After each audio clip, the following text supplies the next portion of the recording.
Don't move. I really got to get Yay! Oh, please, Captain York.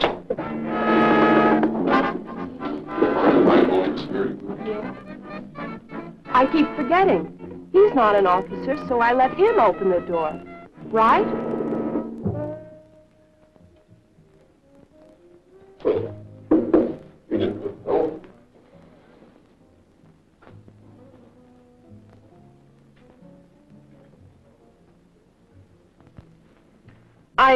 I never know which one to use.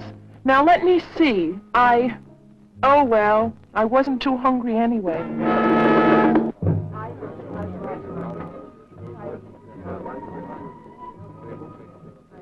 Oh, no. No one's talking to the guest of honor. Good manners, social grace, and courtesy are the mark of the successful servicewoman. They can also be used to describe successful people in all walks of life. And, oh, we have so much fun. Knowing what to do in specific situations is a matter of custom, instinct, education, and good taste. Some of them go on about the length of our skirts. You know, wow, I really thought I was going to catch it. Did she talk to you about it? Yeah, she talked to me about it. And wow, man, you could have knocked me over with a pin. Hey, that's a beautiful dress. Where did you get it? Where did I... Oh, I bought it at Lorman's last Thursday. You know, I wish I could wear one of those. They're really cute, but, well, I guess they're a little young for me. But I thought, well, that you didn't dig. Oh, excuse me, ma'am. Well, that you didn't like mini skirts and clothes like that. No, now, that's not exactly right. We do have certain ideas about how you should look in your uniform, yes, about the tailoring, the fit, and how it should be kept. And I guess sometimes we do express these feelings rather strongly. Yes, ma'am. But really, that only applies to your uniform. How you dress in your off-duty hours is another matter. Now, we do expect the girls to show good taste in everything they wear, but that really shouldn't keep you from expressing your own individuality or personality and selection of clothes, hairstyles, and makeup.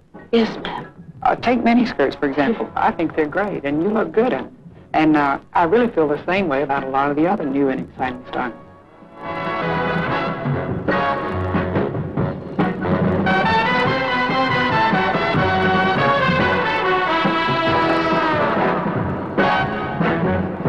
They're all fine, in the right place and at the right time. Well, you might say that's the key to the whole thing, the right place and at the right time. And I feel the same way about makeup and jewelry. Because, well, you'd probably look a little dowdy if you didn't wear, you know, more dramatic makeup in the evening, something that would set off your costume. Yes, ma'am. But, well, I really have no argument with any of it, so long as it's appropriate and worn at the right time. Wow, I really never knew you thought that way about it, Captain York. Well, I can't wear many of the new styles myself, but I like them. In fact, I think they're just fine. Well, between you and I, Captain York, a lot of the people around here would be very surprised. You know, some of the girls think that she's old-fashioned, and I don't know, you know, just out of it. Let me tell you something, girls. Anybody that thinks that about Captain York is like making really one big mistake. You know, she happens to be an absolutely groovy person and really a swinger. Boy, you really changed your mind about her in a hurry. Anyway, I'm glad to see that running into Captain York didn't spoil your evening. It didn't at all. Well, that's great, because mine was such a mess. Really? What went wrong? Everything that could possibly go wrong went wrong. You know, they were all little things, but boy, they really added up and wrecked my evening. The whole thing started in the restaurant. Even ordering the food was a big problem. No soup. No soup. Okay. That's right. And then I will have the roast beef, please. Roast beef. Roast beef medium rare. And then I would like to have, No, I'm sorry. The gentleman would like to bake potato. I want to bake potato. Roast beef, sir? No. The lady would like to have the roast beef. I'm terribly sorry. Yes. No. I would like the roast beef medium rare. Right. And then I would like to have... With the baked potato. No. Sour cream. It was a mess, all right. A real mess. of us talking at the same time. Wow. The orders got so mixed up, like it was just terrible. Well, that shouldn't give you any trouble, Sandy. That's really no problem at all. You can find out all about that kind of stuff in any book of etiquette. I can? Sure. Here, I'll explain to you how it works.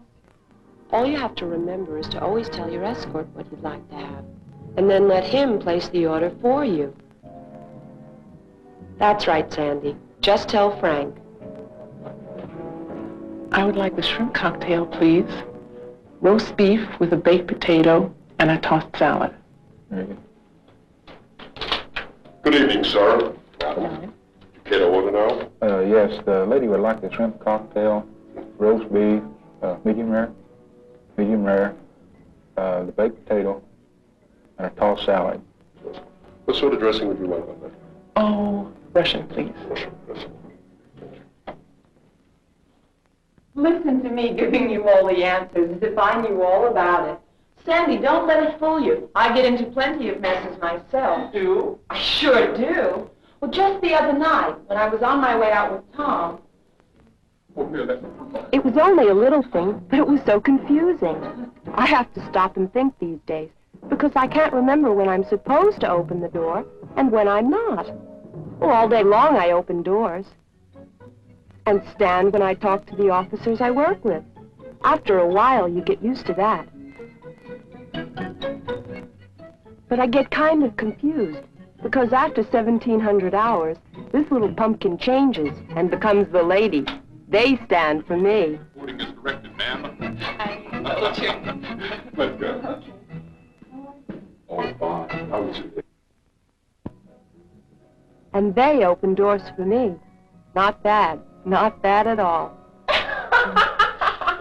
I mean, it just takes a little thought and a little remembering once in a while. But it's all worthwhile. Well, I really enjoy this being a girl. It's so great. Well, my dear, I'm glad to see you've got all your problems solved. I wish I could say the same about myself. Oh, come on, Sandy. Maybe you're exaggerating. Not. It couldn't have gone that bad. Oh, it couldn't. Huh? Oh, okay. Come on, tell Mama all about it. What happened? All kinds of things. Now listen, you know I don't embarrass easily. But man, as soon as we got in that restaurant, I knew I was in trouble. I didn't know which one to use, and I didn't want to look like a fool.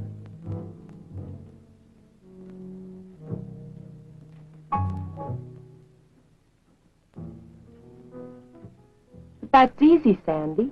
You don't have to worry about a thing like that. I used to get bugged by that too, but no more.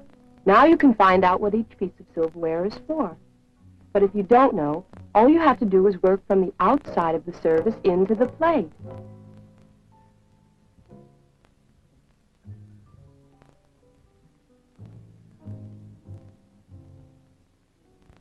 That's right, Sandy. That's right. The outside one. But that wasn't all. Oh, there's my favorite chaplain. Excuse me a minute, I'll be right back. Hello, Chaplain Mills. How are you today? I'm so happy to see you. Oh, Chaplain Mills, I would like you to meet a friend of mine, Frank Parker.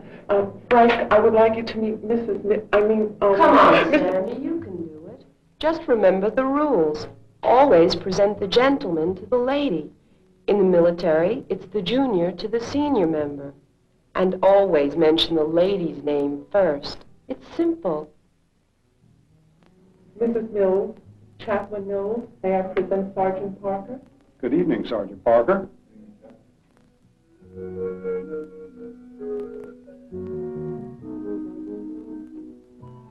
People think it's easy, that there's nothing to the social responsibilities a girl has in the service. They just don't understand. I even have the same trouble with Tom.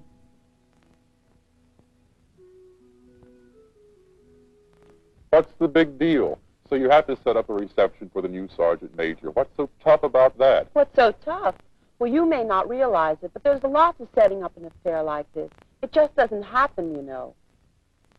Well, I would say that the first thing we have to do is to get organized and decide what kind of party we want, where we're going to get the money, how much money we want to spend, things like that. You know, this is a very important event, and Well, I really think we should have a sit-down dinner. No, I don't think that's necessary. Possibly a nice morning coffee. Besides, this time of the month, not too many of us have money to spend to afford a dinner. Well, I think it ought to be a reception buffet myself. No, coffee. No, I think it really should be a dinner. No, I think it ought to be we a can buffet. get the money up if we really try. No. I think a buffet would be better. We finally decided on a reception buffet. The next thing we had to do was find out how much the unit fund could afford to give us, and that took some doing. And then we had to set up a committee to help select the food and beverages, and that was also a lot of time and a lot of work. And then one of my jobs was to figure out who to invite and to get the invitations out. And if you think that's an easy job, you're making another big mistake. I didn't say it was easy, Susan. I didn't say that. And then I spent all afternoon with the first sergeant helping to set up the receiving line. And then after that, we had to check and make sure everything was according to regulation. Well, I'm glad that's all over with. There'll still be 1,000 things to do at the reception itself. I mean, I'll be so glad when tomorrow's over. No, it really was wonderful after all. I told you you'd have a good time. What's there to do at a reception? Is that so? Well, let me tell you what can happen if all you think about is just having a good time. We could have had a very embarrassing situation on our hands if it hadn't been handled correctly. There's more to it, Tom, than just having a good time. As an aide, I have to see that it all runs smoothly, that each name is passed on to the line correctly, and that the line flows so that the guest of honor doesn't wind up talking to nobody. You know, getting people to mix and mingle is a very important part of any party. Fran, we purposely avoided having tables and chairs at this party so everybody would talk and mingle a lot more, and here are you girls having your own little private party going. Come on, get with it. Hey, girls, wouldn't you like to come and meet the new sergeant major? Come on, she's over there, okay? Hey, that does take a lot of doing, doesn't it? I'm sorry, sweetie. I didn't mean to put you down. Good appearance, social graces, personal development of this kind pays off in career advancement, social acceptance, and personal fulfillment. A pretty good deal.